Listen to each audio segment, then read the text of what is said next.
Welcome back to Professional Picks College Basketball. Now on to Season 4. Season 3 didn't finish how I had wanted to. Started the season off well, kind of fell down the stretch, but overall, through those first 3 years, we've had a lot of success so far. I'm rejuvenated and ready for another run this year. So let's get into it. Don't forget to like and subscribe. Comment if you're enjoying the videos, but today we're going to be looking at three opening night matchups, the three best matchups in my opinion. Could have threw on Missouri and Memphis, but um, just the cut for this one. So our first game we got Texas A&M Aggies going as a 4.5 point favorite on the road to Orlando. This game is in Florida.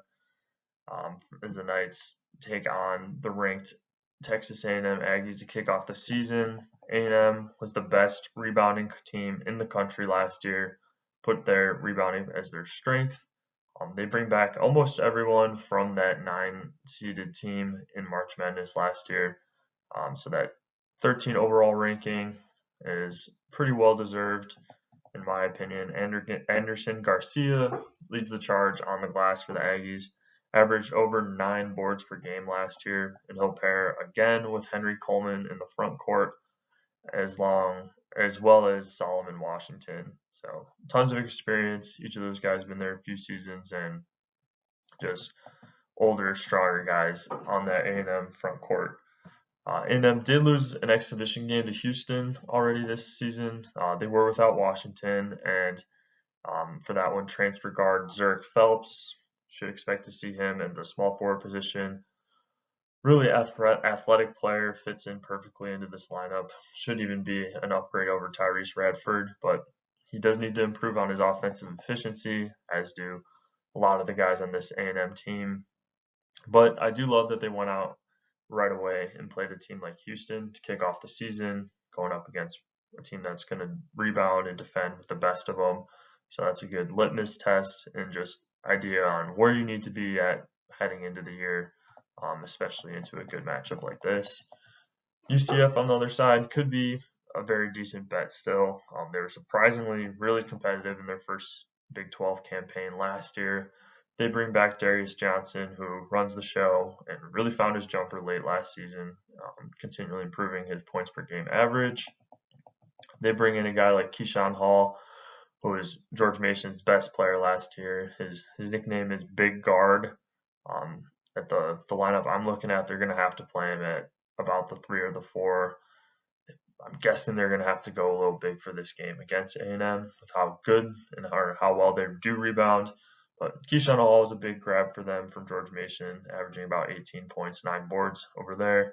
Dewar Johnson, the #1 JUCO player in the country, who was previously at Pitt. And then they also got Mikey Williams, kind of the troubled transfer from Memphis. So they're not afraid of taking on guys with some character issues who have also been playing good basketball. So we'll see how that all pans out.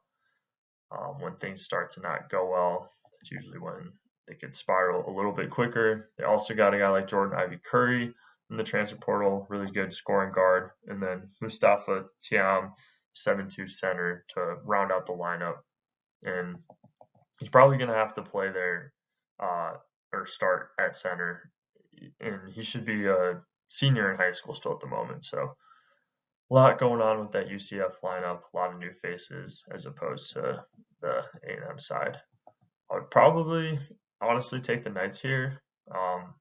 They had beaten tougher opponents last year at home, but they still do need to figure out that front court with Mustafa Tiam. Are they going to start Benny Williams at the 4, who has a lot to prove after being a highly rated prospect previously at Syracuse? The real kicker for me on why I'm afraid of taking UCF in this game is their returning leading scorer, Jalen Sellers, game time decision. And honestly, I'm not sure how he plays. He was stretchered off in their last exhibition. He's had some back issues, and back issues always take at least a little while to recover from. You never know if they're going to flare up again. But, I mean, he's a great player, previously at Ball State, scores at all 3 levels, and really takes off some of the pressure from Darius Johnson. So, I mean, yes, they bring in guys like Dior Johnson and Mikey Williams who could fill it up, but I just don't think they have enough of a front court, and I would have felt a lot better with Jalen Sellers in this game. I do hate taking true road teams, especially when they're his favorites. It's kind of against the philosophy. But UCF did lose their last exhibition game big to Georgia, and they shouldn't really have the chemistry yet to pull out a tough one like this, even though they are at home. Aggies bring back too many experienced players, and I think this UCF team will still be competitive, but going to take a little bit longer to figure out. The play is A&M -4.5 on the road. Next matchup is a true neutral site game being played in Las Vegas. The Buckeyes are 2.5-point dogs to Texas, and I'm really excited to see how these two new look programs perform. So unlike the last game where we had A&M bringing back a lot of guys, these two teams have a lot more turnover. Ohio State features a new front court led by transfers Aaron Bradshaw from Kentucky. His 7-1 frame should really give this team a paint presence that they've lacked in the Big Ten the last few seasons, especially when you have guys like Edey, Kofi, Hunter Dickinson coming through. We really need a strong interior game to compete in the Big Ten.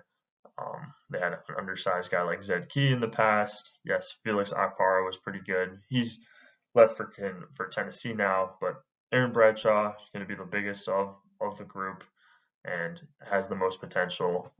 We'll see if he lives up to it, but should hopefully be an upgrade over Akpara. They also bring in Sean Stewart, the power forward, transfer from Duke. So two blue blood transfers coming in. Similar to Bradshaw, he didn't get enough opportunities, but this could be a scary front court if they live up to that potential. For example, Stewart broke the vertical jump record at Duke, and he stands 6'9", so you have just unreal size and athleticism in that front court. He's a little bit raw on the offensive end, as is the third transfer we're going to hit on here in the front court, Micah Parrish, the small forward transfer from San Diego State. He was on that team that played in the championship game, but he's going to bring some toughness, great defender, can guard spots 1 through 4. And then to kind of round out that starting lineup of transfers, we have Michi Johnson coming back. Previously played at Ohio State, transferred to South Carolina. He's from Cleveland, and he's coming back to finish out his collegiate season.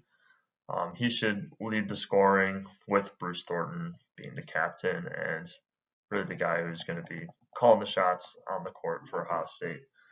Texas, on the other end, they have even more turnover, in my opinion. They're bringing in Jordan Pope, who led Oregon State in most offensive categories for his first 2 seasons. The highly anticipated Trey Johnson, top 10 recruit, really good shooter and can score at all levels. They'll pair up with Arthur Kaluma and Tremont Mark, who've each played on great teams. Seems like they're searching for a championship, but they're now on their 3rd stops. They have both average in the teens and will be very solid, if not be able to also take some games over down the stretch. Their lone returner is Caden Shedrick, who will slot in at the center position after being in a more limited role last year. Really, the verdict for me is that Texas is the more skilled team. They have the better shooters, better scorers. Really, their starters 1 through 4 can all create their own shots. But I mean, you have Arthur Kaluma starting at the 4. Yes, he's experienced and got some decent size. He should probably be able to match up all right with Sean Stewart, who's not as skilled in the paint yet.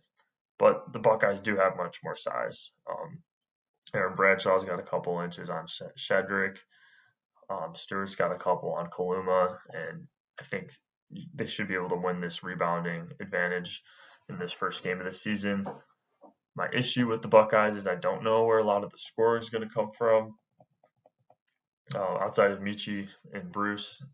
But if that third option can emerge, this Buckeyes team should be improved in Diebler's first full season as head coach. Holtman always underperformed. He had talent at Ohio State and couldn't get the most out of it. Diebler went 8-3 to finish his interim stint. And I don't know, this could be the start of a shift for Ohio State basketball. Or we could also see Texas come out and just fly offensively, just start hitting threes. And Ohio State doesn't necessarily have a lot of firepower. If they get down double digits or to any kind of deficit in this game, it might be tough for them to come back. But this one really is a toss-up in my head. I'm going to side with Ohio State to take this first game, mainly because they're not starting a freshman. They could tend to overcompensate in their first game, especially a guy who relies on scoring a lot to affect the game. And then number two being that Texas hasn't played in any exhibitions this fall. Um, get some of those jitters out for Trey Johnson. Just hoping he has a rough game to start his career, at least for the sake of this bet. But similar to A&M, OSU, they've already played a team like Cincinnati in an exhibition game, and Cincinnati should find their way into March Madness. I think Ohio State's going to come a little bit more prepared, and just having Bruce Thornton there for his now third year running the show, I think Ohio State's going to be able to pull out the upset here to kick off the season. So I'm going with Ohio State plus 2.5. And then our last game for the video marks our first ranked matchup of the season with number 8 Baylor going to number 6 Gonzaga. This one is in Spokane, so it'll be a true home game for Gonzaga. And I'll be honest, I was surprised to see the spread open at minus 2.5 for Gonzaga. My reasoning is Gonzaga was the better team last year. They performed better, and they bring back a lot more production than Baylor does. Their only transfer in the starting lineup will be Michael Ajayi from Pepperdine, and if he could keep up some of that production, averaging about 18 and 9 or 16 and 8, he's slated as an NBA prospect. Throw him in with Graham Ike, Ben Gregg, who was really great in March Madness, and then you have Nemhard and Hickman, who are just now becoming long-term veterans for Gonzaga. I mean, I see this team performing a little bit more like their March Madness performance last year, whereas Baylor, they brought in some good players, but once again, it just takes some time to start clicking. They have good firepower in the backcourt. You got Jeremy Roach, the longtime Duke leader, and prospect VJ Edgecombe to go along with Jaden Nunn. But this is another team that lacks size. Norchad Omier from Miami was a nice grab in the transfer portal, and he plays bigger than his 6'7" listed height, but he's still an undersized center. And when you have to go up against a really physical player like Graham Ike and as well as Ben Gregg, these guys just have more height, and they're also good scorers in the paint. Like, they should be able to get these buckets and get some easy looks down there. If Baylor's not hitting a lot of shots, I don't know if they're going to win this game in a defensive battle by any means. The depth chart I saw online has Langston Love at the 4, and Baylor going small ball, and that lineup's just not going to cut it against this Gonzaga team. Baylor's too thin on the front line, and unless Jeremy Roach could take another step forward, I don't know how much more potential he has to reach. There's going to be a lot of pressure on Norchad Omier to perform, play defense, rebound, and also score. And then you're pretty much asking VJ Edgecombe to be better than what Jacoby Walters was last year. I just don't see how this Baylor team's going to look a lot better than they did last year.